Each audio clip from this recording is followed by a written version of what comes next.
حکمت کا وہ احاطہ نہیں کر سکتا۔ رب کریم کو زیادہ پتہ ہے کہ ہمارے لیے کون سی چیز بہتر ہے اور کون سی چیز ہمارے لیے نقصان کا باعث ہے۔ اللہ تبارک و تعالی کی حکمت یہ چاہتی ہے کہ میرے بندے پریشان نہ ہوں۔ رب یہ چاہتا ہے کہ میرے بندے کسی جگہ پہ بھی دقت اور پریشانی کا شکار نہ ہوں، تو اللہ تبارک و تعالی نے راہ اعتدال اختیار کرنے کا حکم ارشاد فرمایا کہ تم اعتدال کے رستوں پہ چلو، معتدل زندگی گزارو، افراط و تفریط سے بچو۔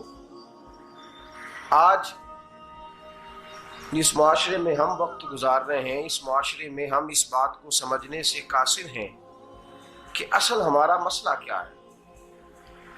ہمارا اصل جو مسئلہ ہے اس کی شناخت ہمیں کیسے ہوگی اور ہم پھر اس تک رسائی کس انداز میں حاصل کر پائیں۔ ہم ہمیشہ اپنی آمدن بڑھانے کے چکر میں رہتے ہیں، ایک کام اور شروع کر لیں، پارٹ ٹائم جاب شروع کر لیں، کوئی سائیڈ بزنس اس کا آغاز کر لیں۔ ہماری جو دوڑ لگی ہوئی ہے وہ لگی ہے کام بڑھانے میں، آمدن بڑھانے میں، حالانکہ اسلام ہمیں یہ کہتا ہے کہ تو آمدن بڑھانے کے چکر میں نہ پڑ، اصل بات یہ ہے کہ تو اپنے خرچے کنٹرول کر۔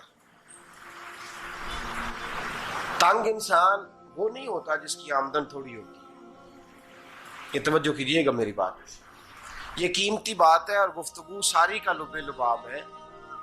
تنگ بندہ وہ نہیں ہوتا جس کی آمدن تھوڑی ہوتی ہے، اصل پریشان وہ ہوتا ہے جس کے خرچے زیادہ ہوتے ہیں۔ اور ہمارا جو روزمرہ کا نقصان ہو رہا ہے نا، وہ آمدن کے معاملات میں نہیں ہو رہا۔ بنیادی نقص جو واقعہ ہو رہا ہے وہ یہ ہے کہ ہمارے اخراجات زیادہ، اور وہ اخراجات کسی اور نے نہیں بڑھائے، وہ خرچے ہم نے خود بڑھا لیے ہیں اور اب ہمیں اس کا نقصان بھگتنا پڑ رہا ہے۔ اور اگر آپ صحیح معنوں میں ٹٹولیں تو جو بہت امیر لوگ ہیں وہ تو ان خرچوں سے بچ گئے۔ میں نے بہت سارے ایسے ختمات میں شرکت کی ہے، میں بہت ساری ایسی جگہوں پہ گیا ہوں کہ جہاں لوگوں نے بڑا مختصر سا ختم دلایا ہے تو ہو گیا ہے ختم۔ ختم کے معاملے میں کب کسی نے پابندی لگائی ہے کہ اس میں 200 آدمی شریک ہوگا تو تب یہ سال ثواب صحیح ہو سکے گا؟ کون کہتا ہے؟ یا شادی کے موقع پر اگر سارے بہن بھائیوں کو نہ بلایا گیا تو میری شادی پایہ تکمیل تک نہیں پہنچے گی، اس میں برکت نہیں ہوگی، یہ کس نے فتویٰ دیا ہے؟ معتدل زندگی کا اسلام حکم دیتا ہے۔ میں پڑھ رہا تھا کہ ایک بہت بڑا صدر ہے، غالباً سوڈان کے صدر کی بات ہو رہی تھی، تو اپنے بیٹے کی بارات لے کے گیا تو 4 لوگ گئے ہیں بارات، اور 15 لوگوں کا اس نے اہتمام کیا اپنے گھر میں کھانا کھانے کا۔ تو کیا شادی ہو گئی کہ رک گئی؟ تو بھائی راگ الاپنا اس بات کا کہ بڑی پریشانی ہے، کوئی سائیڈ بزنس شروع کیا جائے فلان جگہ فلان جگہ فلان جگہ، تو اصل معاملہ یہ ہے کہ پہلے ایک بندہ کماتا ہے تو پھر بھی گھر ہی چلتا ہے، پھر بڑا بیٹا ساتھ شامل ہوتا ہے تو پھر بھی گھر ہی چلتا ہے، پھر منجلا بیٹا شامل ہوتا ہے تو پھر بھی گھر ہی چلتا ہے۔ جو رونا دادا جی رویا کرتے تھے کہ بڑی مصیبت ہے، بڑی مشکل ہے، گاؤں میں رہ اکیلے ہوتے تھے اور وہ 5 بچوں کو اور 4 بچیوں کو وہ پالتے تھے، تو جو وہاں پریشانی تھی وہی آج پریشانی شہر میں آ کر پڑھ لکھ کر موٹی تنخواہ لے کر وہی پریشانی ہمیں ہے۔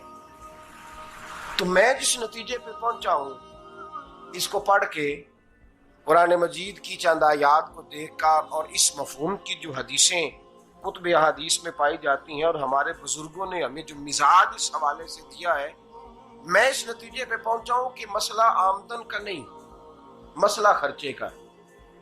ہمارے خرچے بنیادی طور پر زیادہ، اور اگر پھر ہم زیادہ بوجھ خواتین پہ ڈالتے ہیں کہ وہ مطالبے زیادہ کرتی ہیں، اور اگر آپ مجھ سے پوچھیں تو خواتین کی بھی اگر کسی جگہ کوئی عادت خراب ہوتی ہے تو اس میں اصل کردار اس کا ہوتا ہے جو وہ عادت خراب تو کیوں اپنے گلے سے اتار کے آپ کسی کے گلے میں بات ڈالنے کے چکر میں ہیں؟ وہ خواتین کی طبیعت نہیں ایسی ہے. اصل بات یہ ہے کہ ہم نے عادت ڈالی ہے، ہم نے یہ مزاج ان کو دیا ہے تو ان کا بنا ہے، نہ کیسے بن سکتا. تو اعتدال جب تک زندگی میں نہیں ہوتا، پانی پیاس بجھاتا ہے لیکن ایک گلاس ہی ہو تو پیاس بجھاتا ہے، بالٹی کو منہ کو لگائے گا تو کپڑے بھگو دے گا اس کے. حالانکہ پانی بری چیز کا نام نعمت ہے نا بہت بڑی اللہ کی، لیکن پیالے میں ہی اچھا لگتا ہے. کوئی مٹکا منہ کو لگائے گا تو تانگ ہوگا، پیالہ ہی بہتر ہے اس کے لیے. تو میرے دوست، مٹکے سے بھی بعض اوقات کام چل جاتا ہے، لیکن اگر کوئی کہے نہیں مجھے دریا ہی چاہیے تو اس کا تو گھر بہ جائے گا، سارا گھر بہ جائے گا اس کا. ہمیں دریا قابو کرنے کا موڈ بنایا ہوا ہے تو اس سے گھر بہا کرتے ہیں، اس سے گھر بنا نہیں کرتے. گھر پیالے سے پانی پینے سے بنتا ہے. اگر تو دریا پہ قبضہ کرنے کا موڈ بنائے گا تو گھر بنے گا نہیں، گھر بہ جائے گا. آگ نہ ہو تو کھانا پک نہیں سکتا، لیکن ہلکی آنچ سے کھانا پکتا ہے. اور اگر آنچ تیز کر دی جائے تو جی قرینے قیاس بات کر رہا ہوں، میں عقل سے ماورا نہیں کر رہا. قرینے قیاس سمجھانے کے لیے مثالیں دے رہا ہوں. ہلکی آنچ پہ کھانا پک جاتا ہے اور آگ تیز ہو تو کھانا جل جاتا ہے.